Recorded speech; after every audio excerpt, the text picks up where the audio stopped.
अब शुरू होने जा रहा है देश का सबसे बड़ा मुकदमा, आपकी अदालत, रजत शर्मा के साथ।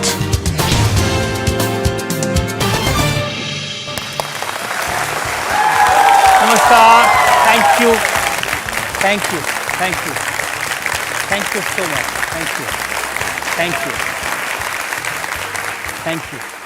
मुझे मालूम है बहुत दिन के बाद हम मिल रहे हैं, बहुत दिन से आपने आपकी अदालत के फ्रेश एपिसोड्स नहीं देखे हैं, तो आज एक इतिहास रचा जाएगा और मैं खुश हूं आप सब इस नए इतिहास के गवाह होंगे।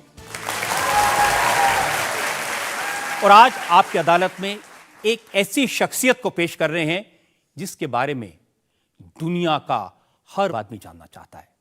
एक ऐसा शख्स जो दुनिया में तीसरे नंबर का अमीर बन गया, एक ऐसा शख्स जो कभी अपने बारे में बात नहीं करता। इसीलिए आज इतिहास बनेगा, पहली बार ये जनता के सामने आएंगे, आपके सवालों के जवाब देंगे। प्लीज वेलकम भारत के उद्योगपति गौतम अडानी।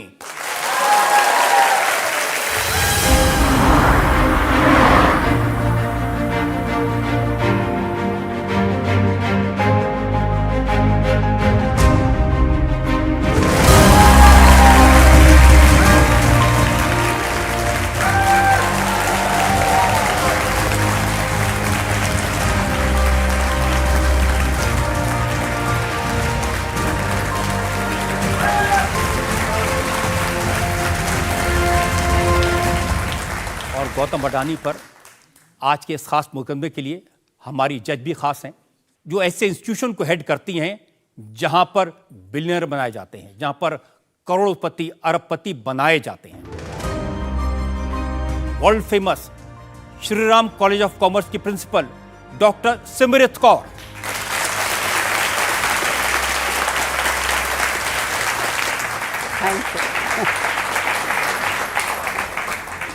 मुकदमा शुरू करें इससे पहले डॉक्टर सिमरत कौर आपकी इजाजत चाहेंगे आज की कार्रवाई शुरू की जाए? बिल्कुल शुरू की जाए। तो इससे पहले कि मैं गौतम भाई आप पर इल्जाम लगाऊं, आपसे सवाल पूछूं, मैं जनता को बताना चाहता हूं गौतम अडानी के बारे में। दुनिया के टॉप 3 रिचेस्ट लोगों में से एक, एशिया के सबसे अमीर गौतम अडानी की कहानी एक फिल्म के स्क्रीन प्ले जैसी है।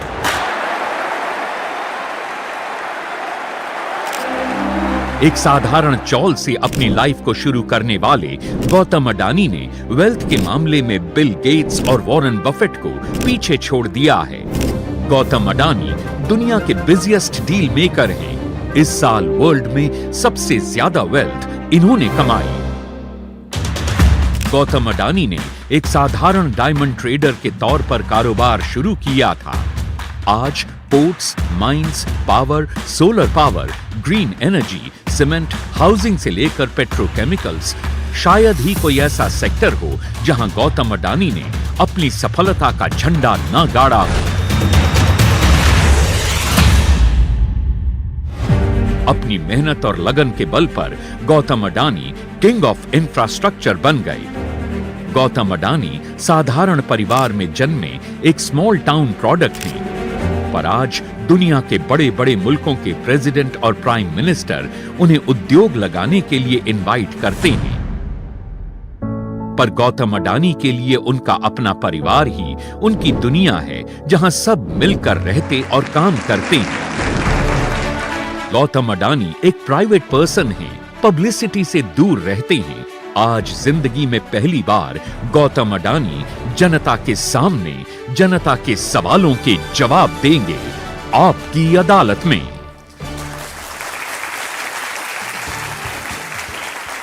आपकी अदालत में पहला इल्जाम जाने माने उद्योगपति गौतम अडानी। आपकी अदालत में सबसे चर्चित उद्योगपति गौतम अडानी पर इल्जाम है कि इन्होंने पैसा कमाने का फॉर्मूला छुपा कर रखा है। गौतम भाई, भगवान से तो सब मांगते हैं कि थोड़ा हमें भी दे दे, लेकिन लगता है ऊपर वाला सिर्फ आपकी सुनता है। मैं कई दिन से रिसर्च कर रहा हूं कि भाई आपकी वेल्थ कितनी है, हर रोज बढ़ जाती है और लगता है जब तक आपकी अदालत खत्म होगा आप 1000-2000 करोड़ रुपए और बढ़ा देंगे उसमें।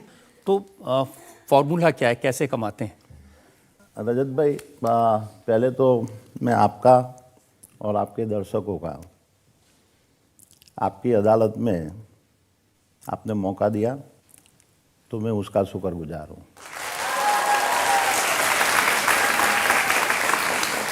अभी आपने ये फार्मूला की बात किया, तो ये फार्मूला ये कोई मैथमेटिक्स, केमिस्ट्री या फिजिक्स की कोई फार्मूला है नहीं कि जिसके बेसिस के ऊपर बिजनेस और प्रैक्टिकल लाइफ के अंदर एक ही फार्मूला काम आती है, और वो है मेहनत, मेहनत और मेहनत।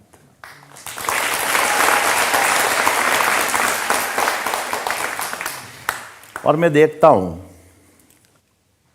कि मेरे में मेरी फैमिली का सपोर्ट, मेरे सीनियर लोगों का सपोर्ट, मेरी टीम का सपोर्ट, और सबसे ऊपर भगवान का आशीर्वाद और उनकी कृपा मेरे पे रही है। मैं नियत से काम करता हूँ और मैं मानता हूँ कि यही वजह है, और उसका कोई शॉर्टकट नहीं है। ये कोई भी सक्सेसफुल आदमी होने के लिए आप नियत और मेहनत और बाकी आप ऊपर वाले के ऊपर छोड़ दो, और वही एक फॉर्मूला है। अब देखिए ऊपर वाले पर भी कितना छोड़े गौतम भाई। दिसंबर 2021 में आपकी वेल्थ थी 9,62,322 करोड़। दिसंबर 2022 में साल भर में 18,64,579 करोड़। एक साल में 9 लाख करोड़ रुपए ऊपर वाला कितना दे रहा है? शेर रजत भाई, मैं तो ये आंकड़े की माया जाल में नहीं पड़ता हूँ। मेरे लिए मेजर बात वो है कि मैं देश के बदलाव के लिए मैं क्या कर सकता हूँ, और ऐसे देखने जाऊँ कि आंकड़े क्यों बढ़े हैं, तो मैं देख रहा हूँ कि देश पूरा एक तरक्की के मार्ग के ऊपर जा रहा है। और मैं पूरा विश्वास के साथ कहता हूँ कि भारत की जो आज पोजीशन है और जो आने वाले 20 से 30 साल में जो पोजीशन होगी, वो उसको कोई रोक नहीं पाएगा। देखिए जो फिगर्स हैं ना, थोड़े आश्चर्य में डालने वाले हैं। आप हर रोज 1600 करोड़ रुपए कमाते हैं, हर घंटे की कमाई 67 करोड़ रुपए है। तो ये जो कमाने की आदत है बचपन से थी या जवानी में शौक आया? देखो रजत जी, मैंने आपको वही भी बोला है कि मैं आंकड़ों के पीछे और उसके पीछे मैं कभी भागा नहीं हूँ। मैं 15 साल का था, 10वीं कक्षा पास करके ऐसे फैमिली के ऐसे संजोग बने कि जो मैं पढ़ाई पूरा किए बिना, ग्रेजुएशन किए बिना मैं मुंबई के लिए निकल पड़ा। वो सफ़र 4 साल का रहा, और उसके बाद मैं वापस अहमदाबाद आया। बॉम्बे ने मेरे को काफ़ी चीज़ें सिखाई, हार्ड वर्क कैसे करना है सिखाया, और उसके बाद में ये मेरी बिज़नेस की जर्नी चालू हुई। मिडिल क्लास फैमिली थी, बिज़नेस की फैमिली थी, बिज़नेस में से आए थे, और एक जुस्सा था 15 साल का, 19 साल का लड़का, और उसमें मेरे फैमिली के बिज़नेस के अलावा मेरे को कुछ और करने की एक अंदर से एक प्रबल इच्छा थी। मेरी फैमिली ने काफ़ी मेरे को सपोर्ट किया, और उसके बेसिस के मैं आगे निकला। मूडी बहुत कम थी, वो मूडी के अंदर मेरे को आगे चलाना था। मुश्किल काफ़ी थी, काफ़ी लोग एस्टेब्लिश थे, लेकिन मैं देखता हूँ कि मेरी ज़िंदगी में अलग अलग टाइम में कई लोगों ने मेरे को मेरी सफलता पाने के लिए मेरे को सपोर्ट किया है, और मैं आज देखता हूँ कि आज जो भी हूँ वो उसकी वजह से हूँ।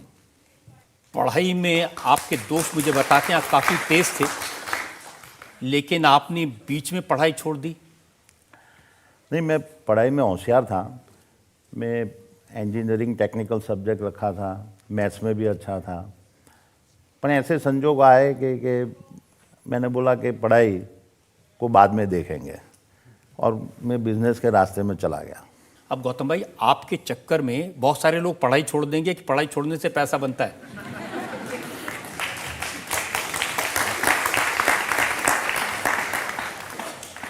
मैं ऐसा समझ रहा हूँ कि पढ़ाई बहुत इम्पोर्टेंट है। पढ़ाई आदमी को काफ़ी नॉलेजेबल बनाता है।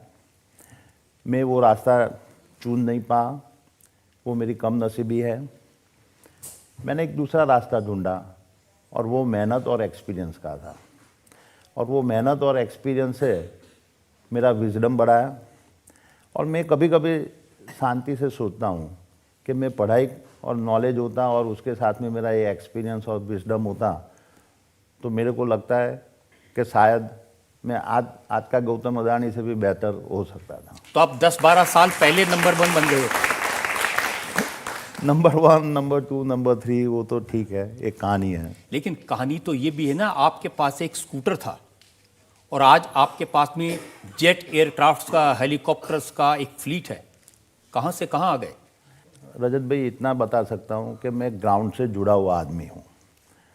और आज भी मेरे को स्कूटर चलाने वाला, रिक्शा में जाने वाला, बस में जाने वाला या जेट में जाने वाला, वो सब हर आदमी की मानसिकता क्या होती है उसका मेरे को पूरा अंदाज है, क्योंकि मैं वो जर्नी से पास किया हुआ आदमी हूँ। तो मेरे को आज मैं कहाँ पे हूँ, मैं कोई जेट में जा रहा हूँ, तो उसका मतलब वो नहीं है कि मैं ज़मीन से मेरा पग जुड़ा हुआ नहीं है। आजकल सोशल मीडिया पर एक मजाक चलता है कि मुकेश अंबानी ने अगर 500 मिलियन अपने घर बनाने में इन्वेस्ट नहीं किए होते, अडानी के शेयर में इन्वेस्ट कर देते, तो आज वो शायद दुनिया के नंबर 1 हो जाते।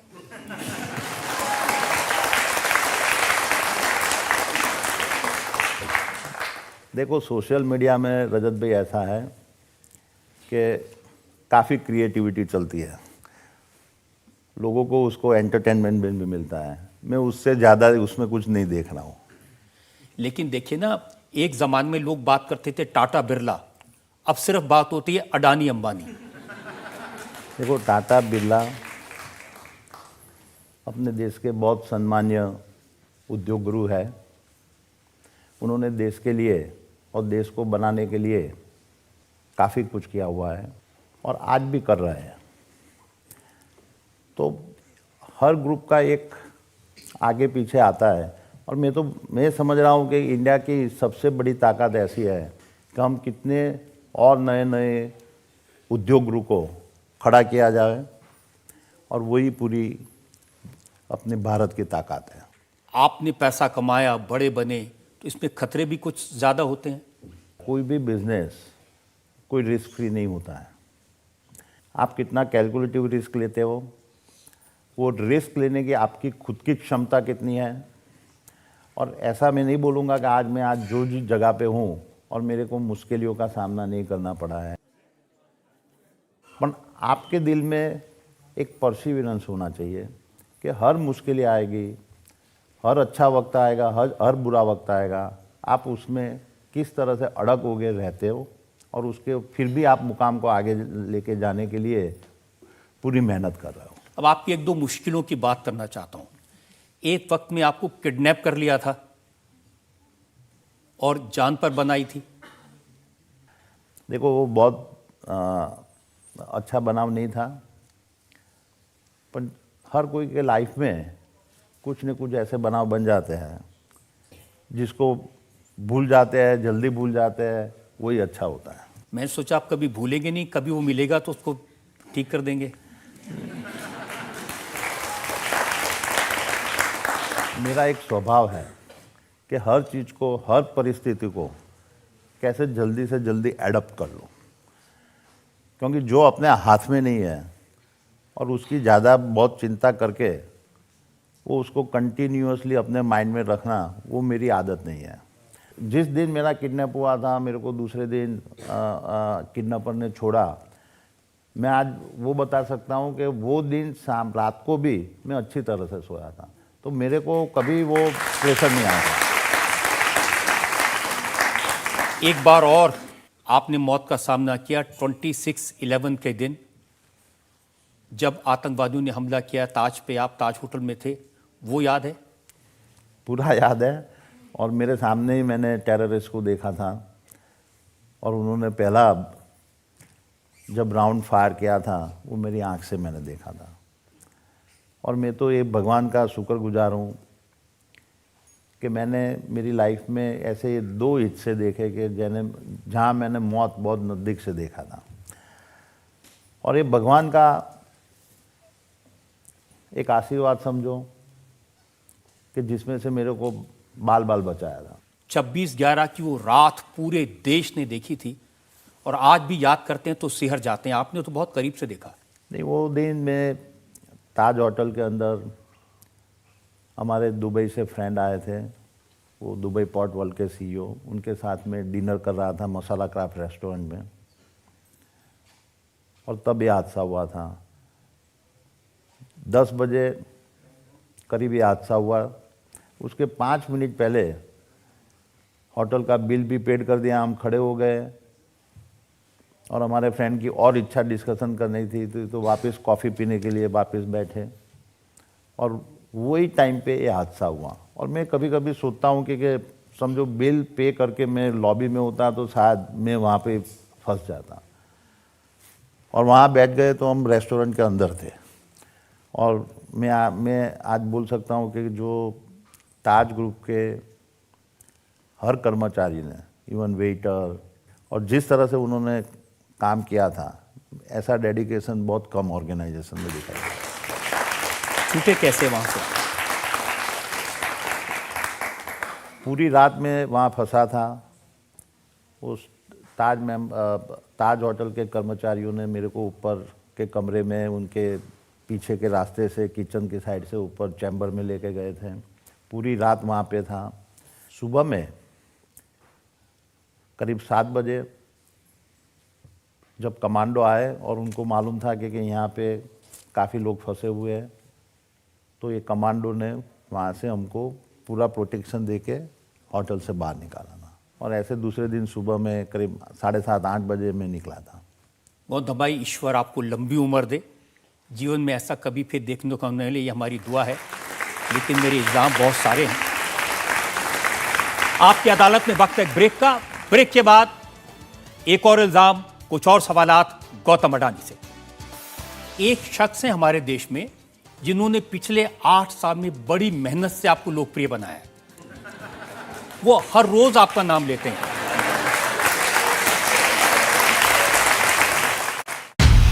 आपकी अदालत नए एपिसोड के साथ सिर्फ इंडिया टीवी पर।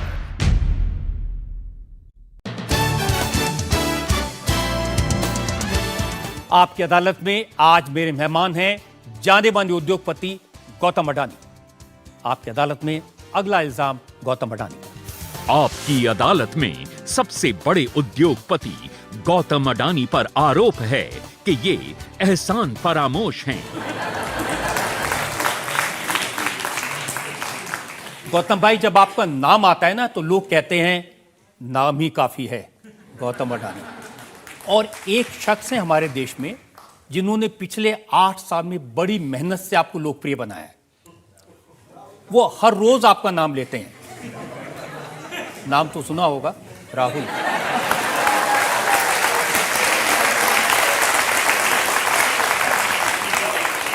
लेकिन इल्जाम यह है कि आपने कभी उनको शुक्रिया तक अदा नहीं किया, थैंक यू नहीं कहा। देखो रजत भाई, राहुल जी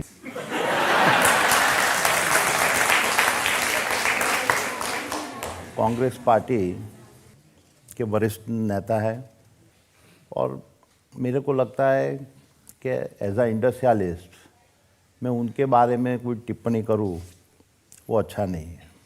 वो सम्मानीय नेता है और मैं देखता हूं कि वो भी देश की प्रगति चाहते हैं। कभी ठीक है, पॉलिटिकल आवेश के अंदर वो उनका एक बयान आ जाता है तो मैं उसको पॉलिटिकल बयानबाजी से ऊपर में लेता नहीं हूँ। देखिए, आप टिप्पणी नहीं करते लेकिन वो आप पर खूब टिप्पणी करते हैं। 1-2 उदाहरण मैं आपको देता हूं। राहुल गांधी कहते हैं, ये ज़्यादा पुरानी बात नहीं, फरवरी 2022 की बात है, कि मोदी सरकार ने हिंदुस्तान के सारे पोर्ट, सारे एयरपोर्ट, सारा गैस, सारा ट्रांसमिशन, सारी पावर, सारी माइनिंग, सारी ग्रीन एनर्जी, गैस, सब कुछ गौतम अडानी को दे दी। सी रजत भाई, जब आप आरोप लगा रहे हो तो आप एक बताओ कि जिसमें हमने एक भी काम विदाउट बिडिंग काम किया हुआ, एक भी जगह पे बिडिंग के बिना और मेरिट्स के बिना कभी वो बिजनेस के अंदर प्रवेश नहीं करते हैं। हमको भी मालूम है कि भारत में उस तरह का काम करने से कंट्रोवर्सी ज़्यादा होती है। तो मेरी पूरा अदानी ग्रुप की एक फिलॉसफी रही है कि कोई भी चीज़ विदाउट बिडिंग अपने को टच नहीं करने का है।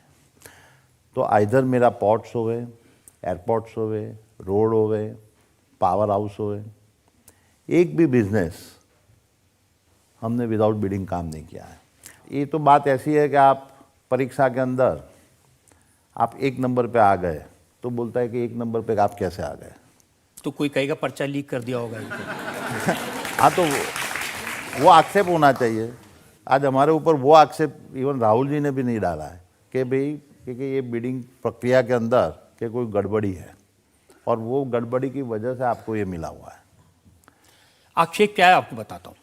उनका कहना है कि ये सारा का सारा जो पैसा है जो आप इन्वेस्ट करते हैं अलग अलग इंफ्रास्ट्रक्चर के प्रोजेक्ट्स में, ये सारा का सारा बैंकों से लिया हुआ लोन है और 2 लाख करोड़ रुपए का लोन है गौतम अडानी के ऊपर, और ये सारा जनता का पैसा है जिससे आप माल बनाते हैं। ये रजत भाई, आपने ये अच्छा प्रश्न पूछा है। मैं आपको बताऊं कि इंफ्रास्ट्रक्चर आप प्रोजेक्ट बनाते हो तो कोई भी इंफ्रास्ट्रक्चर प्रोजेक्ट एक आप बैंक की डेट होता है और उसके ऊपर आप इक्विटी लगा रहे हो। 30 से 40% आपको अपना पैसा लगाना है, 60% से 70% आपको बैंक का कर्ज लेना होता है। सवाल वो है कि आप जो कर्ज लेते हो वो कर्ज में आपकी रेटिंग क्या है। आज मैं आपके माध्यम से ये बताना चाहता हूँ कि हमारे कर्ज के अंदर अदानी ग्रुप एक ही ग्रुप इंडिया में है जिसकी साख, और वो साख कोई पॉलिटिकल और कोई बैंक नहीं देती है, वो इंडिपेंडेंट रेटिंग एजेंसी उसको देती है और वो पूरा का पूरा तुम्हारा फाइनेंशियल एनालिसिस करके देती है और जिसके बेसिस के ऊपर जिसको लोन देना हो वो लोन देते हैं। और वो साख इवन इंडिया की भी होती है, जितनी इंडियन बैंक की भी होती है और उसमें हर कॉरपोरेट की भी होती है। आज ये अदानी ग्रुप के हर कंपनी जो इंडिया की खुद की रेटिंग है यानी भारत की, उसके बराबर है, which is a sovereign rating. जब भी अदानी ग्रुप को इतनी डिसिप्लिन और रेटिंग है कि आज तक मेरे 25 साल के इतिहास में हमने कभी एक दिन का कभी पेमेंट डिले हुआ है या इंटरेस्ट में कोई कटौती हुई है।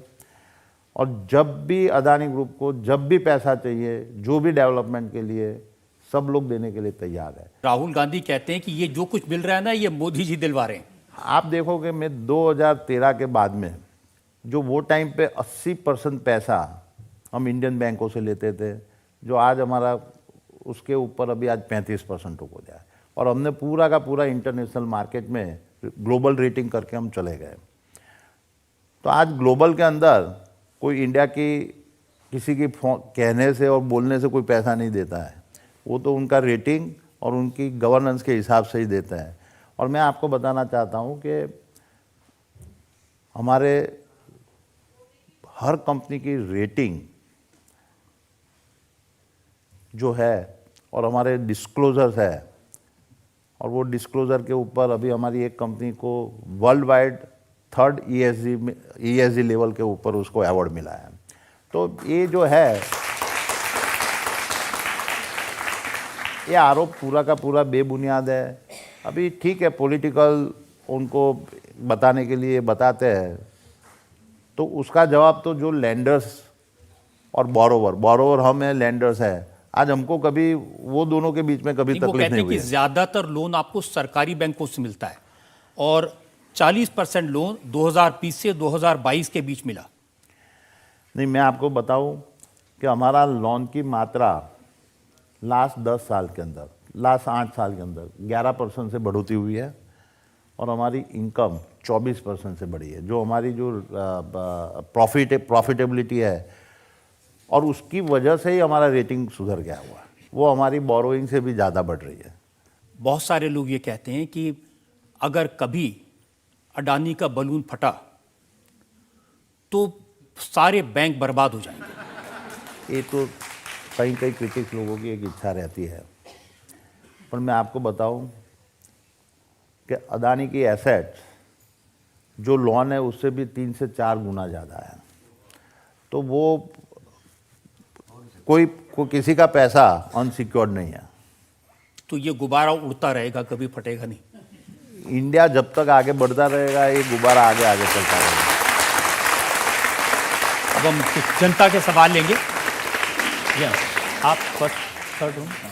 आपने बोला कि नंबर्स आपके लिए इम्पोर्टेंट नहीं है, माया है, लेकिन हमें बहुत गर्व होता है जब हमें पता चलता है कि दुनिया के सबसे अमीर आदमी जो हैं वो हमारे देश से हैं। मेरा सवाल ये है कि आपने ज़िंदगी में बहुत बड़े बड़े रिस्क लिए होंगे, तो क्या कभी डर नहीं लगा? जब आप रिस्क लेते हो तो आपको उसका अंदाज़ा मालूम होना चाहिए।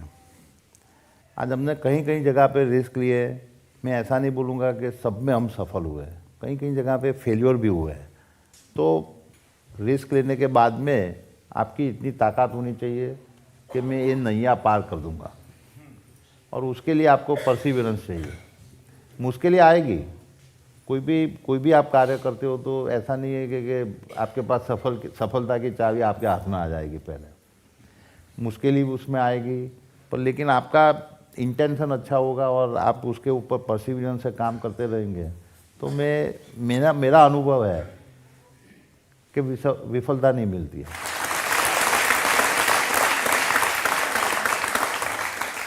राहुल गांधी एक और आरोप ये लगाते हैं कि मोदी जी इतना सपोर्ट करते हैं मुंद्रा पोर्ट ट्रस्ट से, जो आपका पोर्ट है, पहला पोर्ट जो आपने बनाया था, 2021 के सितंबर में वहां से 20,000 करोड़ रुपए की ड्रग्स पकड़ी गई, 2022 में मई में 500 करोड़ की ड्रग्स पकड़ी गई, और फिर जुलाई 2022 में 375 करोड़ की ड्रग पकड़ी गई। और वो पूछते हैं कि कौन है जो बचा रहा है अडानी को। मैं तो देखता हूँ कि ये जो ड्रग्स पकड़ा है, तो आपने कभी उस तरह से सोचा कि ये ड्रग्स ये पकड़ा, वो बहुत अच्छी बात है। और कोई भी ड्रग्स आज जाता है तो इमीडिएटली पकड़ में आ जाता है। उसका मतलब वो नहीं है कि पहले ड्रग्स का कारोबार नहीं हुआ होगा, पर लेकिन आज मैं अपनी हर एजेंसी को बधाई देना चाहता हूँ, चाहे वो कस्टम्स होवे, पुलिस होवे, DRI होवे, कि उन लोगों ने अच्छी तरह से काम करके इस तरह के ड्रग की स्मगलिंग करने वाले को पकड़ लिया है। और मेरे पास में जब हम पोर्ट चलाते हो तो हमारे पास कोई दूसरा पावर नहीं होता है कि एक्सेप्ट जो सरकार बोलती है इतना ही काम करने का। पोर्ट चलाते हो तो आपका खाली कार्गो चढ़ाना और उतारना, आपके पास कोई पुलिसिंग का पावर नहीं है, कोई इंस्पेक्शन का पावर नहीं है, कोई अरेस्ट करने का पावर नहीं है। वो काम सरकार की अलग अलग एजेंसियां करती है। तो ये लोगों को गुमराह करने की बात है। और अच्छा, ये जो भी पकड़ा है वो सरकार के पास में पूरी की पूरी खबर आती है कि ये कौन करवाता है, कौन भिजवाता है, कैसे आता है, और सरकार ने सबको दबोच लिया है। लेकिन इल्ज़ाम राहुल गांधी, कांग्रेस पार्टी ये लगाते हैं कि बार बार ड्रग्स पकड़ा गया, लेकिन सरकार ने, सरकारी एजेंसियों ने अडानी से, उनके किसी आदमी से पूछताछ तक नहीं की। नहीं, वो गलत है। जब कोई भी इन्वेस्टिगेशन होता है तो वो 360 डिग्री का इन्वेस्टिगेशन होता है, और उसमें तो पूछताछ तो होती है। वो ऐसा कुछ नहीं होता है कि सरकारी लेवल पे कोई पूछताछ को बाईपास करते हैं। तो मैं ऐसा नहीं मानता हूँ कि भाई उसमें अदानी ग्रुप को उन्होंने कुछ ऐसा किया है या कोई स्पेशल ट्रीटमेंट दिया है। जैसे आपकी वेल्थ को कैलकुलेट करने में, हिसाब रखने में दिक्कत हुई, ऐसा मुझे दिक्कत हुई राहुल गांधी के आरोपों का हिसाब रखने में। 8 साल से हर रोज 2-3 आरोप लगा देते हैं। रजत भाई, मेरे को ऐसा लगता है आप राहुल जी की बात करके वापस मेरे को राहुल जी से आप झगड़ा करवा देंगे।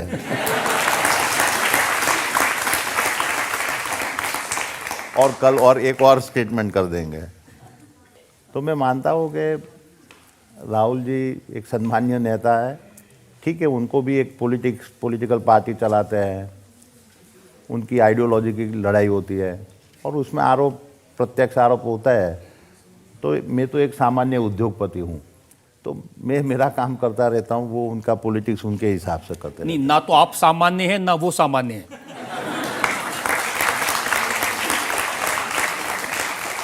और देखिए उन्होंने क्या कहा, उनको इस बात से भी प्रॉब्लम है कि जो नरेंद्र मोदी स्टेडियम है, वो कहते हैं उसमें जो क्रिकेट की पिच है, एक एंड का नाम अडानी एंड क्यों है?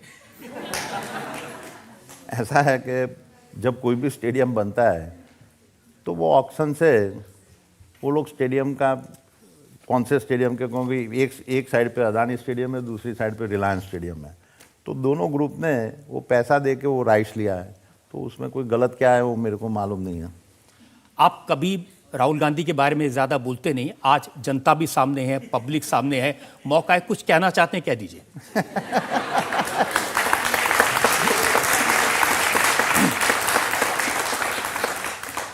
2014 के चुनाव के बाद में, वो चुनाव के वक्त और उसके बाद में जो कंटिन्यूअसली राहुल जी ने हमारे पे अटैक किया है, तो उससे आप लोगों को भी अदानी कौन है वो जानने का मौका मिला और उसकी वजह से मैं आज यहाँ पे हूँ।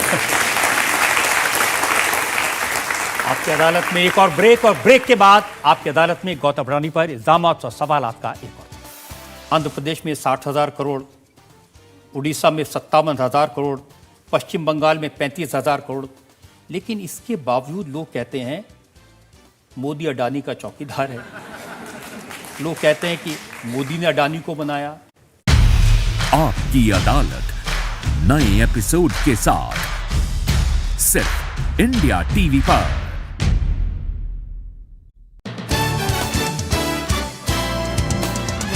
Welcome back. आपकी अदालत में आज हम मुकदमा चला रहे हैं जाने माने उद्योगपति गौतम अडानी पर। आपकी अदालत में अगला हिस्सा। आपकी अदालत में सबसे चर्चित उद्योगपति गौतम अडानी पर इल्जाम है कि ये छुपे रुस्तम हैं। गौतम भाई, इतनी देर से मैं आपसे राहुल गांधी के बारे में पूछ रहा था, लेकिन आप हैं छुपे रुस्तम। राहुल गांधी अपनी भारत जोड़ो यात्रा के दौरान आरबीआई के फॉर्मर गवर्नर रघुराम राजन से बात कर रहे थे और उन्होंने कहा कि मैंने पार्लियामेंट के एक चौकीदार से बात की। ये वो वाले चौकीदार नहीं, असली चौकीदार। और उस चौकीदार ने राहुल जी को यह बताया कि उसने 4 साल पहले अडानी के शेयर खरीदे थे और बहुत फायदा हुआ, वो लखपति बन गया। तो वो तो तारीफ भी कर रहे हैं आपकी। नहीं, उनको कौन से संदर्भ में वो चर्चा हो रही होगी मेरे को मालूम नहीं है, पर मेरे लिए कोई भी आम आदमी, वो छोटा निवेशक है या बड़े है, जब वो अदानी ग्रुप में इन्वेस्ट करने के बाद में जब वो पैसा कमा रहा है, तो उससे ज़्यादा मेरे को और क्या खुशी हो सकती है। और उसका मेरे ख्याल से राहुल जी ने तो बहुत नेचुरल वे पे बात किया होगा और उसमें तो जो भी आउटकम आया होगा वो हमारे फेवर के लिए था या नहीं था वो मेरे को मालूम नहीं है। भाई, फेवर के लिए तो था, क्योंकि कांग्रेस आलोचना करती है, राहुल गांधी आलोचना करते हैं, और आप राजस्थान में राहुल गांधी की पार्टी की सरकार में अशोक गहलोत के लिए 68,000 करोड़ रुपए इन्वेस्ट कर देते हैं। राजस्थान में जो पोटेंशियल है, और नॉट राजस्थान, जो स्टेट के अंदर जो पोटेंशियल है, वो उसके लिए अदानी ग्रुप डेवलपमेंट के लिए कमिटेड है। और आपने देखा होगा कि थोड़ी मीडिया भी कंट्रोवर्सी खड़ा करने चाहती है, और उसमें मैंने बाद में भी सुना कि इवन राहुल गांधी जी ने प्रेस कॉन्फ्रेंस में उन्होंने हमारा इन्वेस्टमेंट की भी सराहना किया है। तो मैं मानता हूँ कि राहुल गांधी की कोई ऐसी नीतियाँ नहीं है कि जो डेवलपमेंट के खिलाफ है। तो हमारा तो मकसद रहेगा कि हर स्टेट में जाके जहाँ जहाँ पॉसिबल है वो इतना मैक्सिमम हम इन्वेस्टमेंट करें। आप कह रहे हैं कि वो डेवलपमेंट के खिलाफ नहीं है, लेकिन कांग्रेस पार्टी का नारा है आम आदमी बेहाल, अडानी मालामाल।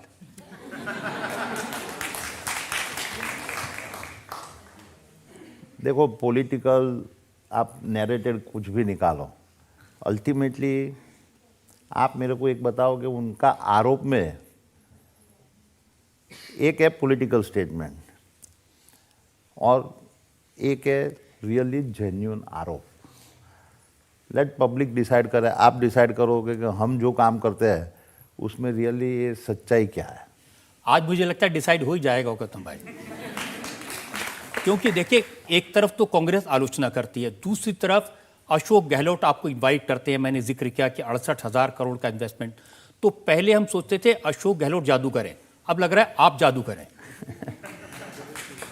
अशोक गहलोत जी की अभी की सरकार नहीं, उसके अगली टर्म की सरकार में हमने राजस्थान में मेजर लेवल पे इन्वेस्टमेंट करने का निर्णय किया। अशोक गहलोत जी की सरकार ने हमारे को पावर प्रोजेक्ट के लिए लैंड प्रोवाइड किया, माइनिंग के लिए एमडीओ के कॉन्ट्रैक्ट्स हुए और सब बिडिंग के थ्रू हुआ है। ऐसा भी नहीं है कि कोई बिडिंग के बाहर किया है। और उन्होंने पॉलिसी अंतर्गत जो भी हेल्प किया है वो पॉलिसी के अंतर्गत किया हुआ है। उनकी नीतियाँ बहुत क्लियर थी। और जब आप सीरियस प्लेयर है और आप पॉलिसी के अंदर मांग रहे हैं, तो मैं मानता हूं कि आज कांग्रेस की यानी अशोक गहलोत जी की कांग्रेस की सरकार नहीं, हम इवन केरला में लेफ्ट गवर्नमेंट के साथ भी काम कर रहे हैं, ममता दीदी के साथ भी काम कर रहे हैं, इवन नवीन पटनायक जी, जगन, इवन केसीआर। तो हर स्टेट के अंदर हम काम कर रहे हैं। और जो जो अलग अलग सरकारें हैं, रीजनल पार्टी की भी है, कांग्रेस की भी है, लेफ्ट पार्टी भी है, तो मैं आज दावे के साथ बोल सकता हूँ कि हमको कोई भी सरकार से तकलीफ नहीं पड़ी है। तो स्टेटमेंट और वो सब एक उनकी अलग जगह पे है। और जब आप सीरियस प्लेयर है इंफ्रास्ट्रक्चर के लिए कि जो आप हर स्टेट को जो वादा कर रहे हो और वो वादे के हिसाब से आप डेवलपमेंट कर रहे हो, तो मेरे को आज तक कोई भी सरकार में कोई डिफ़िकल्टी नहीं पड़ी है। लेकिन गौतम भाई इंप्रेशन तो ये है आप सिर्फ वहां इन्वेस्ट करते हो जहां मोदी जी की सरकार है, जहां बीजेपी की सरकार है वहीं आपको ज्यादा प्रोजेक्ट मिलते हैं। नहीं, इसलिए मैं बोलता हूं कि आज हम Adani group is really happy कि हम आज 22 स्टेट के अंदर काम कर रहे हैं और सब जगह बीजेपी की सरकार नहीं है। हमको कोई एक भी सरकार के साथ में ऐसी शिकायत नहीं है कि जहां हमको मदद नहीं मैंने मिली। फिगर्स निकाले हैं, आंध्र प्रदेश में 60,000 करोड़, उड़ीसा में 57,000 करोड़, पश्चिम बंगाल में 35,000 करोड़। लेकिन इसके बावजूद लोग कहते हैं मोदी अडानी का चौकीदार है। लोग कहते हैं कि मोदी ने अडानी को बनाया। देखो, ये बहुत कम लोग ऐसे स्टेटमेंट करते हैं जो जिनको मोदी जी से डिफ़िकल्टी है या आइडियोलॉजिकल मारामारी है। पर मेरा अनुभव ऐसा बोल रहा है कि ज़्यादा से ज़्यादा लोग वो मोदी को चाहते हैं और अदानी के डेवलपमेंट में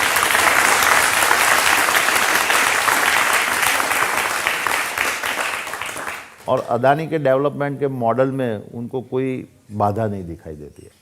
क्या ये सच है कि पहला बड़ा इन्वेस्टमेंट आपका हुआ था जिससे आप बड़े बने, मुद्रा का पोर्ट, उसके लिए नरेंद्र मोदी ने आपको 1 रुपए पर स्क्वायर फीट जमीन दी थी? 1 रुपये में जो जमीन दे दिया है, तो मैं आपको रजत जी वो बताना चाहता हूँ कि वो जमीन थी ही नहीं। जब दरिया का पानी, सी का वाटर जब हाई टाइड आता है तो वो ज़मीन उसके नीचे चली जाती थी। और हमने 10-10 फीट 3-4 मीटर का उसके ऊपर रिक्लेमेशन किया है। और रिक्लेमेशन के कॉस्ट ज़मीन के कॉस्ट से बहुत ज़्यादा होती है। आज भी आप मुंद्रा पोर्ट का एक आप एग्जांपल देते हो तो एक बहुत यूनिक एग्जांपल है कि हमने फार्मर की 1 एकड़ ज़मीन नहीं लिया है। तो आज वहाँ पे इतना बड़ा इन्वेस्टमेंट, पोर्ट और इंफ्रास्ट्रक्चर आने के बाद में ज़मीनों के दाम बढ़े। तो आज ये आरोप लगाना कि ज़मीन के दाम जब हमको दिया था, जब डेवलप नहीं था, और आज के दाम के साथ में आप एक आरोप लगाना, वो मेरे को लगता है कि वो फेयर नहीं है। आपके दोस्त कहते हैं कि जब वो ज़मीन डेवलप हो रही थी तो सुबह 4 बजे उठ के आप एक गाड़ी में बैठ के धक्के खाते हुए वहाँ जाते थे रोज़। रजत भाई, ऐसा है कि आप मेहनत और लगाव से काम नहीं करेंगे तो इंफ्रास्ट्रक्चर प्रोजेक्ट ऐसे खड़ा नहीं होता है, और उसके लिए आपको जी जान, और मैं ये अकेला मैं नहीं, मेरे इतने सहकर्मचारी मेरे साथ तालमेल लगा के काम किए थे, तब ये मुंद्रा पोर्ट आज खड़ा हुआ है। और मेरे को आज इसलिए खुशी है, हमने इस तरह से डेवलप किया है कि वो 10 साल में भारत का सबसे बड़ा पोर्ट हुआ है, और जहाँ पे सरकार ने एक पैसा निवेश नहीं किया है। इवन रोड हमने पूरा कनेक्टिंग बनाया, 100 किलोमीटर की प्राइवेट रेलवे लाइन हमने बनाया, वहाँ एयरपोर्ट बनाया। सरकार ने खाली ज़मीन दिया, डेवलपमेंट राइट्स दिया, बाकी कुछ नहीं दिया। एक ही है कि जब जब हमको कोई परमिशन की ज़रूरत थी, तब गुजरात की जो भी सरकार की गवर्नमेंट थी, हमको पूरी मदद किया है। अब देखिए, जो भी सरकार थी उसने आपको मदद किया, इसीलिए लोग कहते हैं ना कि गुजरात में चिमन भाई, केशु भाई, नरेंद्र भाई, सबके भाई गौतम भाई।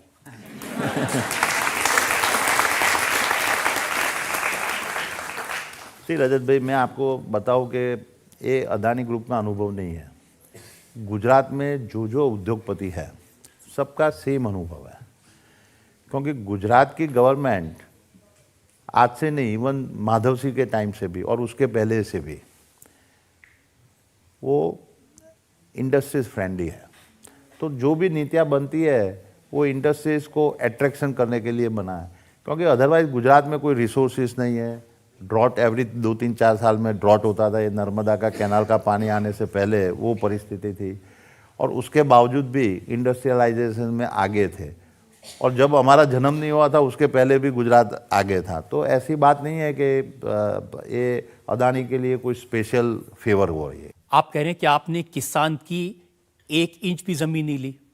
अभी थोड़े दिन पहले अरविंद केजरीवाल गए थे गुजरात में, काफ़ी बार गए हैं, और वो कहते हैं कि जिस किसान को 50 लाख रुपए एकड़ मुआवजा मिलना चाहिए था, गौतम भाई ने उसको 1 लाख रुपए एकड़ देके टरका दिया।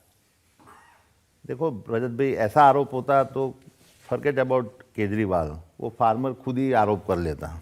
आज तक आपने कभी सुना है पेपर में भी कि कोई फार्मर ने हमारे खिलाफ में गुजरात के कोई एक्विजिशन के लिए कोई फरियाद किया है? तो डरते तो नहीं आपसे? आज तक हमने मुंद्रा में एक भी ज़मीन फार्मर से लिया नहीं है। जो भी ज़मीन लिया वो सरकारी अनसर्वेड लैंड, जिसके ऊपर पानी समुद्र का आ जाता था, वो ज़मीन को हमने रिक्लेमेशन करके वहाँ पे डेवलपमेंट किया है।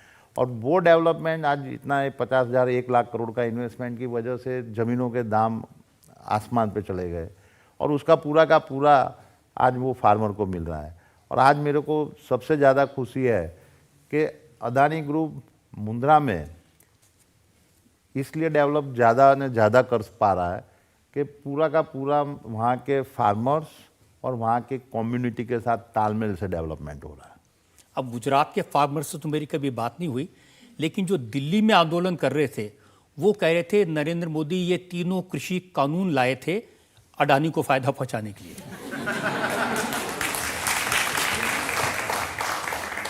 जी रजत भाई, ऐसे देखने जाओ तो हम लोगों का कृषि में बहुत लिमिटेड एक्सपोजर है।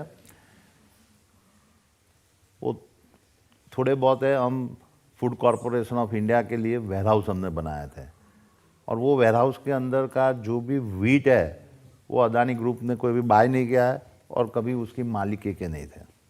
वो food corporation minimum support price में जो फार्मर से लेते हैं वो स्टोर करते हैं, और बिलो पॉवर्टी लाइन के लिए जो सिटीजन को जो सप्लाई करना है वो उसका काम।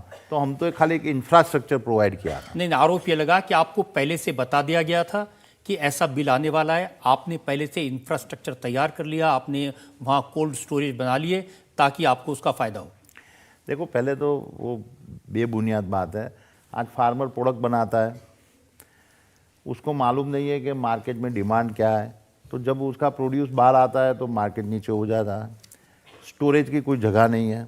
लेकिन अगर वो कृषि कानून लागू हो जाते तो अडानी को कुछ फायदा होता उसमें या नहीं होता? मैं मानता हूँ कि ये कानून अच्छा था, और वो मैं इसलिए नहीं मान रहा हूँ कि इसमें अदानी ग्रुप को फ़ायदा हो रहा था या नहीं हो रहा था।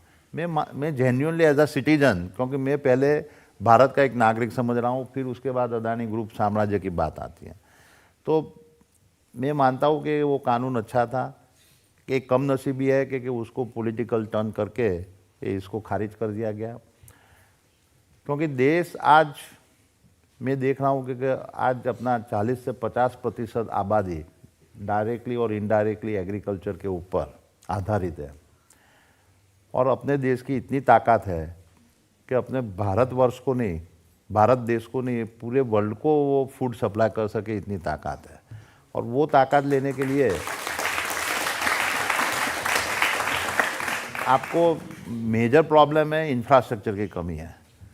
लोगों को रेल से सामान नहीं पहुंच रहा है, कोल्ड स्टोरेज नहीं है, वेयर हाउसिंग नहीं है, तो एक साइड पे उपभोक्ता है, उनको अच्छी चीज़ें नहीं मिल रही है, और दूसरी साइड से फार्मर को आमदनी नहीं मिल रही। अदानी शायद ऐसे कानून आते तो फर्दर कितना इन्वेस्टमेंट कर सकते थे इंफ्रास्ट्रक्चर में, जिसमें फार्मर्स को फ़ायदा होता है। आज मैं आपको बताता हूँ कि आज हम पोर्ट बना रहे हैं, एयरपोर्ट बना रहे हैं, रोड और सड़कें बन रहा है, पावर हाउस बन रहा है, तो ये अदानी फैमिली या अदानी ग्रुप के लिए बिजली और पोर्ट सप्लाई करने के लिए नहीं है, ये देश की जनता के लिए है। आज देश की जनता ने उसका देखा है, मैंने देखा है कि 15 साल पहले बिजली की हालत क्या थी। आपके इवन नोएडा में भी आपको बिजली चली जाती थी, और आज आपको अनइंटरप्टेड मिल रही है। आज एयरपोर्ट पे ये इतनी सुविधाएं खड़ी हुई है, रोड ऐसे अच्छे बने हैं, तो मैं मानता हूँ कि इंफ्रास्ट्रक्चर ही एक है देश की तरक्की करता है, और ये जितने अपने नवयुवान साथी लोग हैं, आज उसका एस्पिरेशन बढ़ रहा है, इतनी आपकी जॉब क्रिएट हो रही है, तो ये देश को आगे ले जाने के लिए इंफ्रास्ट्रक्चर का ज़्यादा ने ज़्यादा बढ़ावा हुए, उसके अलावा कोई दूसरा रास्ता नहीं है। तो आपने तो काफ़ी किया, आपने इंफ्रास्ट्रक्चर बना दिया, एयरपोर्ट, पोर्ट्स बनाए, रोज़गार दिए। मोदी जी ने आपके कुछ किया या नहीं किया?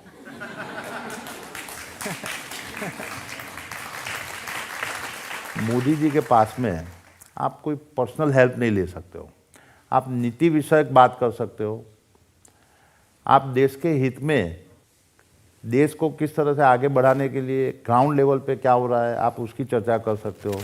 वो आप नीति बनाते हैं, और वो नीति का फ़ायदा जो सबके लिए अवेलेबल है वो अदानी ग्रुप के लिए भी अवेलेबल है, और उसके बहस में आप उसका बिजनेस आप बढ़ाते हो। मैं मेरी लाइफ का देखता हूँ तो जो ब्रेक मेरे को मिला वो पहले राजीव गांधी की सरकार ने दिया, जिससे हम ग्लोबल ट्रेडिंग हाउस बन पाए।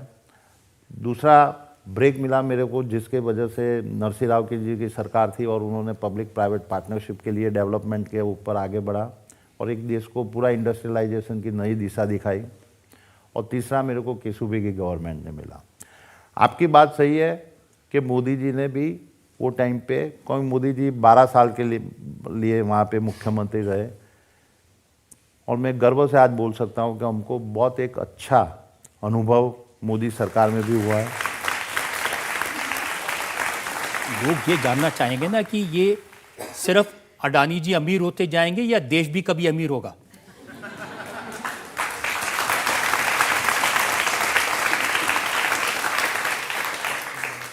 देखो, देश काफ़ी तरक्की कर रहा है। मैं देख रहा हूँ कि पहले $1 ट्रिलियन की इकोनॉमी अपनी आज़ादी के बाद आज 75 ईयर्स अमृत महोत्सव में अपने पसार हो रहे हैं, वो 58 साल में $1 ट्रिलियन की इकोनॉमी बनी थी। उसके बाद 12 साल लगे दूसरी ट्रिलियन इकोनॉमी बनाने में, और तीसरा 5 साल के अंदर हुआ। और मैं देख रहा हूँ कि जिस तरह से अपने यूथ की एस्पिरेशनल बढ़ रही है, और जिस तरह से भारत विश्व के अंदर जो पोजीशन में है, आज ये $3 ट्रिलियन की इकोनॉमी 2050 तक $30 ट्रिलियन से इकोनॉमी से भी आगे बढ़ेगी।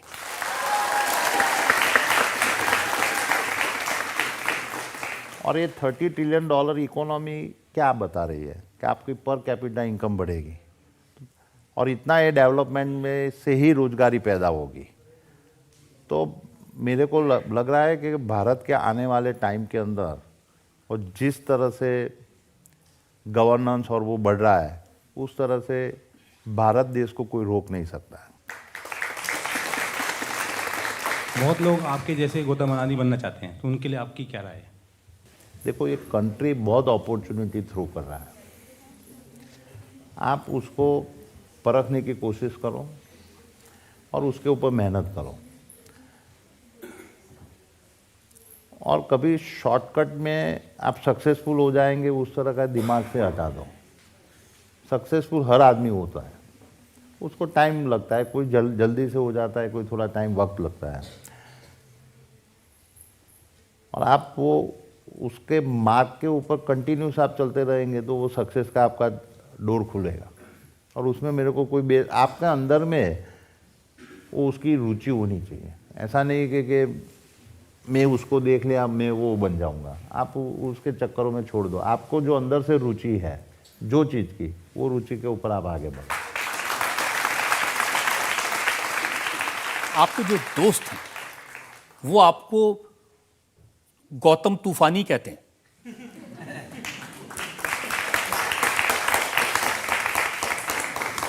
वो दोस्तों अलग अलग नामों से बताते रहते हैं, पर मैं ऐसा तूफानी नहीं हूँ। हमें तो लगता है कि आप खुद ही एक तूफान हैं। आपको ऐसा लगता है? आपकी अदालत में एक और ब्रेक के बाद इल्जामात और सवालात का सिलसिला जारी है। इन्होंने इतना पैसा भी कमा लिया, बिजनेस के गुरु भी बता दिए, अब वो पढ़ाई पूरी नहीं कर सके कॉमर्स की, तो एसआरसी में एडमिशन मिल जाएगा इनको। साल नया, मुकदमा नया, मेहमान नए, सवाल नए, अंदाज वही, मुस्कान वही, कटघरा वही। आपकी अदालत नए एपिसोड के साथ सिर्फ इंडिया टीवी पर। Welcome back. आपकी अदालत में आज मुकदमा चला रहे हैं, सवाल पूछ रहे हैं, इल्जामात लगा रहे हैं जाने माने उद्योगपति गौतम अडानी पर। आपकी अदालत में अगला इल्जाम। आपकी अदालत में सबसे अमीर उद्योगपति गौतम अडानी पर आरोप है कि ये सिर्फ अपने बारे में सोचते हैं। गौतम भाई, लोग कहते हैं कि इतना पैसा कमा लिया, इतनी वेल्थ कमा ली, जरा दूसरों गरीबों के बारे में भी सोच लीजिए। रजत भाई, मैं जब, क्योंकि मैं तो ग्राउंड से आया हुआ आदमी है, तो मेरे को मेरी हर प्रोसेस के अंदर आम आदमी ऑलवेज नज़र में होते हैं। अभी मैं एक उदाहरण देता हूँ कि मेरी 60th बर्थडे अभी जून 6 महीने पहले हुई। तो हम लोग फैमिली मेंबर्स बैठे थे उसके 10 दिन पहले, और फैमिली मेंबर बात कर रहे थे कि मेरे को क्या गिफ्ट दे रहे 60th बर्थडे को। तो मैंने बोला कि आपको जो मेरे को गिफ्ट ही देना है, तो अपनी जो फैमिली की वेल्थ है उसमें से 60,000 करोड़ आप फाउंडेशन को दे दो। और मेरे को खुशी वो बात की है कि अकेला ये मेरी खाली मेरी बात नहीं है, मेरे पूरे फैमिली की। और बहुत हर्ष के साथ में उन्होंने बोला कि ये तो बहुत बढ़िया आइडिया है, और उन्होंने ये दे दिया। अभी 60,000 करोड़ कुछ ज़्यादा नहीं दे दिया आपने? जितना भी अंदर से आपकी इच्छा है, मनोबल इच्छा है, आप वो उसकी पूरी करो। तो जब हमने ये 60,000 करोड़, तो वही टाइम पे सोचा कि अभी ये 60,000 करोड़ तो चलो फाउंडेशन में डाल दिया, अभी उसका करेंगे कैसे, क्या उसका उपयोग करेंगे।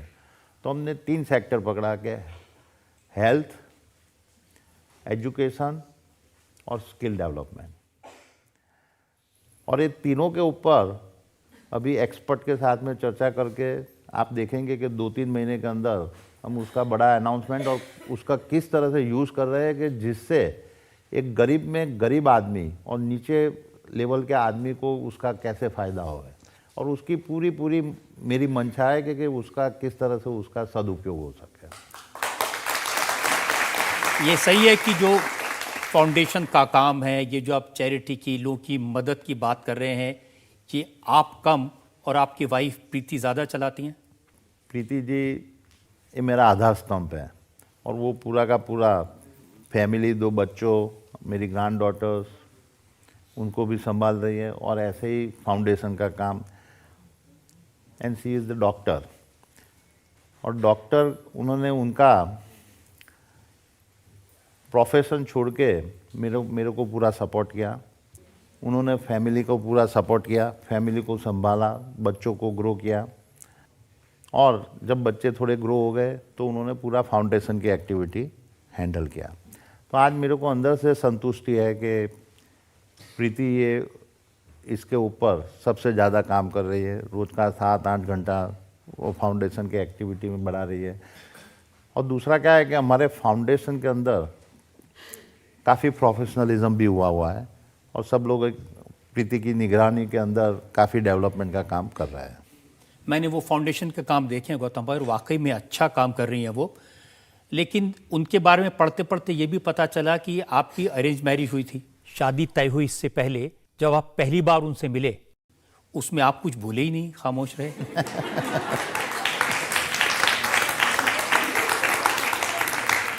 ऐसे भी मैं रजत जी, मैं बहुत साय आदमी हूँ और मैं अनपढ़ आदमी और वो डॉक्टर, तो नेचुरली थोड़ा मिसमैच तो था ही।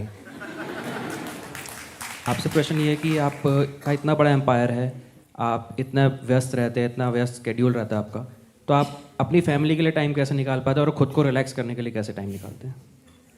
ये बहुत अच्छा प्रश्न है। मैं आपको बताऊं कि मैं हफ्ते में 3 दिन अहमदाबाद से बाहर रहता हूँ। जब 4 दिन जब होता हूँ तब मैं ऑफिस में थोड़ा लेट जाता हूँ, 10:30-11 बजे जाता हूँ, क्योंकि मेरा रात को ऑफिस से आने में 11-12 बज जाता है।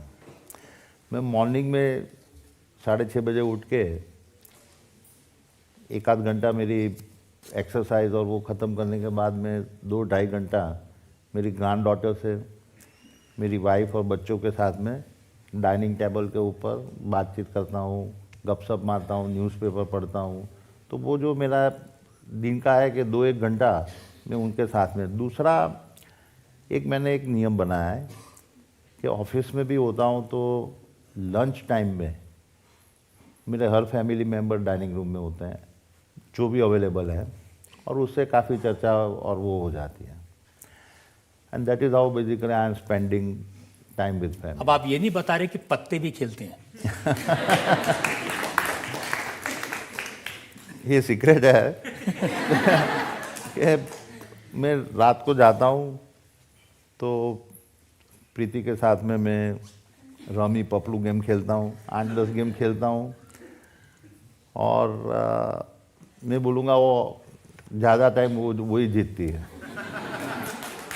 सर, आप करोड़ों लोगों के रोल मॉडल हो, आपका कोई रोल मॉडल जो आप हम सबके साथ शेयर करना चाहो?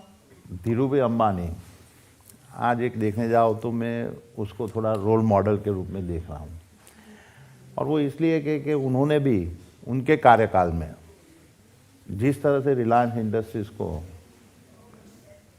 वो टाइम पे उनकी इकोनॉमी पूरी खुली भी नहीं थी, फिर बाद में खुली है, और जिस तरह से उन्होंने एक देश को एक दिशा दिखाई है कि बड़ा किस तरह से सोचना चाहिए और उसको किस तरह से,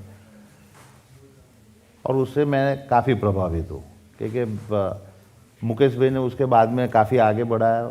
वो अलग है, अपन first generation point of view, और मैं समझ सकता हूँ कि जब किसी के पास पैसा नहीं होता है लेकिन विचार बहुत बड़े होते हैं तो वो आपको ऑलवेज अट्रैक्ट करते हैं। एंड पर्टिकुलरली जो मैं फर्स्ट जनरेशन एंटरप्रेन्योर्स हूँ तो वो नेचुरली मैं देखता हूँ कि उन्होंने बहुत अच्छा काम किया। मुकेश अंबानी से आपकी जोड़ी है, दोस्ती है इस नाम की तरह, या कंपटीशन है? नहीं, मुकेश भाई मेरे बहुत अच्छे मित्र हैं और मैं उनका भी काफ़ी रिस्पेक्ट कर रहा हूँ। और जिस तरह से उन्होंने रिलायंस इंडस्ट्रीज़ को एक नई दिशा जियो के अंदर, टेक्नोलॉजी के अंदर, रिटेल के अंदर एंड ऑफ कोर्स उनका जो कन्वेंशनल बिजनेस है पेट्रोकेमिकल्स एंड रिफाइनरी, जिस तरह से उन्होंने काम किया हुआ है और वो देश की तरक्की में उन्होंने बहुत बड़ा योगदान दिया हुआ है। तो आपको खुशी नहीं होती कि मैंने उनको पीछे छोड़ दिया? रजत भाई, मैं ये आंकड़े की माया जाल में कभी हूँ पढ़ा भी नहीं हूँ और मैं आपको काफी देर से फंसाने की कोशिश कर रहा हूँ, आप नहीं फंस रहे। अब जो बड़े बड़े लोग आपके पास आते हैं, अब मैंने देखा कि ब्रिटेन के प्राइम मिनिस्टर आपके ऑफिस में आए, सिंगापुर के डिप्टी प्राइम मिनिस्टर आपके यहाँ आए, तो फिर उनको कैसे हैंडल करते हैं? ये मैं देखता हूँ कि ये अदानी ग्रुप हेडक्वार्टर में आए वो बहुत इम्पोर्टेंट नहीं है, वो देश में आए और वो इंडिया को किस तरह से देख रहे हैं। और ये मैं बदलाव मैं देख रहा हूँ कि अलग अलग प्रधानमंत्री और डिग्निटरीज जब आते हैं और वो आज इंडिया को कम्प्लीटली दूसरी तरह से देख रहे हैं। और ये सबसे बड़ा संतुष्टि है कि now they are basically looking India and Indian industrialist very seriously. वो आपको इनवाइट करते हैं अपने यहाँ बिजनेस सेटअप करने के लिए, तो वो जो देशों के हेड ऑफ स्टेट्स हैं वो क्या सोचते हैं इंडिया के बारे में, क्या सोचते हैं नरेंद्र मोदी के बारे में? मैंने एक देख रहा हूँ ये नरेंद्र भाई की खासियत, और वो था कि how to use our Indian diaspora. आज ऐसी बात नहीं थी कि इंडियन डायस्पोरा नरेंद्र मोदी जी जब प्रधानमंत्री बने तभी हुआ है, वो पहले से इतने सालों से थे। दूसरे प्रधानमंत्री के सामने उन्होंने ये देखा कि ये प्लेटफॉर्म को किस तरह से बेहतर यूज़ करें, और उसने सरकारी कोई खर्चे के बिना, आप अमेरिका जाओ या कोई भी कंट्री में जाओ, आप 50,000 पब्लिक आप इकट्ठा होती है और वो संगठित मात्रा में जब ये सिटीजन्स इकट्ठा होते हैं तो उसकी वैल्यू और उसकी रिस्पेक्ट उन्होंने कम्प्लीटली दूसरी तरह से वो बनाई है। और आज उसका फ़ायदा हर सिटीजन, जो इवन वहाँ के सिटीजन है, इंडियन ओरिजिन है, आज उनको भी मिला है। आज इंडियन को मैं देख रहा हूँ कि कम्प्लीटली डिफरेंट रिस्पेक्ट से देख रहा है। तो उसमें उनका ये योगदान जो है बहुत सराहनीय है। अब मैं ज़रा हमारी जो जज हैं, प्रिंसिपल साहिबा हैं एसआरसीसी की, अब इन्होंने इतना पैसा भी कमा लिया, बिजनेस के गुरु भी बता दिए, अब वो पढ़ाई पूरी नहीं कर सके कॉमर्स की, तो एसआरसीसी में एडमिशन मिल जाएगा इनको?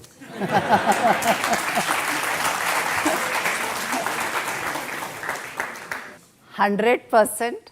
जिस दिन आप कॉमन एंट्रेंस एग्जाम में 100% लाएंगे, 100% आपको एसआरसीसी में एडमिशन मिलेगा।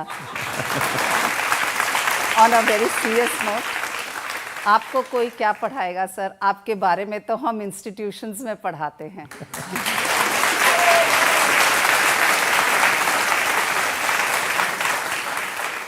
गौतम भाई, आपने सब सवालों के अच्छे जवाब दिए। आज के बाद कोई ये नहीं कह सकता कि गौतम भाई बोलते नहीं हैं, बोलते भी हैं, अच्छा बोलते हैं। आमतौर पर जो मेरे एक्यूज्ड होते हैं उनकी मैं कम तारीफ करता हूं, लेकिन वाकई में आप एक बड़े दिल के आदमी हैं और आपने बहुत अच्छे जवाब दिए। हम एक ब्रेक के रुकेंगे और ब्रेक के बाद सुनेंगे आपकी अदालत में आज की जज एसआरसीसी की प्रिंसिपल डॉक्टर सिमरत कौर का फैसला। साल नया, मुकदमा नया, मेहमान नए, सवाल नए, अंदाज वही, मुस्कान वही, कटघरा वही। आपकी अदालत नए एपिसोड के साथ सिर्फ इंडिया टीवी पर। Welcome back. आपकी अदालत में आपने मुकदमा चलाया जाने माने उद्योगपति, world number 3 richest Gautam Adani पर। हमने गौतम अडानी से पूछा उनकी ग्रोथ के बारे में, उनसे पूछा राहुल गांधी के इल्ज़ामात के बारे में, नरेंद्र मोदी से उनकी दोस्ती के बारे में, अलग अलग सरकारों के साथ कैसे काम करते हैं, कैसे इतनी वेल्थ बनाई, उसका गुरु मंत्र भी पूछा, और देश कैसे तरक्की करेगा इसका रास्ता भी गौतम अडानी ने बताया। अब वक्त है आपकी अदालत में आज की जज एसआरसीसी की प्रिंसिपल डॉक्टर सिमरत कौर के फैसले का। सबसे पहले तो मैं बताना चाहूँगी कि रजत जी ने अदालत में आपके ऊपर बहुत गंभीर इल्ज़ामात लगाए, लेकिन आपने तर्क का सफलतापूर्वक जवाब दिया। पहला था, वो कहते हैं आप बोलते नहीं, आज बुलवाने वाला मिल गया तो आप तो बहुत बोल पड़े। दूसरा, उन्होंने कहा आप वेल्थ का फॉर्मूला छुपा के रखते हैं, सब लोग ये सोचते हैं, और मेरे ख्याल से आधे मिनट के अंदर आपने पूरा फॉर्मूला बता दिया। Hard work, hard work, hard work, support of the family and the blessings of the almighty. और फाइनली सर, 60वें साल पे आपने 60,000 करोड़ दिया। हमारे घर में जब बच्चा होता है तो हम उसका पहला बर्थडे भी मनाते हैं महीने का, दूसरे महीने का भी मनाते हैं। आपसे दरख्वास्त है कि आप 60 इयर्स एंड 1 मंथ का भी बर्थडे मनाएं।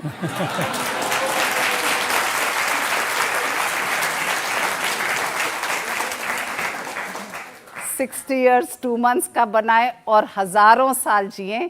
इसी तरह से सोशल एंटरप्रेन्योरशिप को बढ़ाते हुए आप एजुकेशन में, हेल्थ में, स्किल डेवलपमेंट में जो काम कर रहे हैं उसको उसी गति से आगे ले जाइए जिस गति से आपने अपना बाकी का इंडस्ट्रियलाइजेशन को संभाला है। Thank you so much. किसी भी इंसान के लिए इससे बड़ी बात क्या हो सकती है जो अपनी पढ़ाई पूरी नहीं कर पाया। एसआरसीसी के प्रिंसिपल कहें कि आज आपके बारे में हम लोगों को पढ़ाते हैं।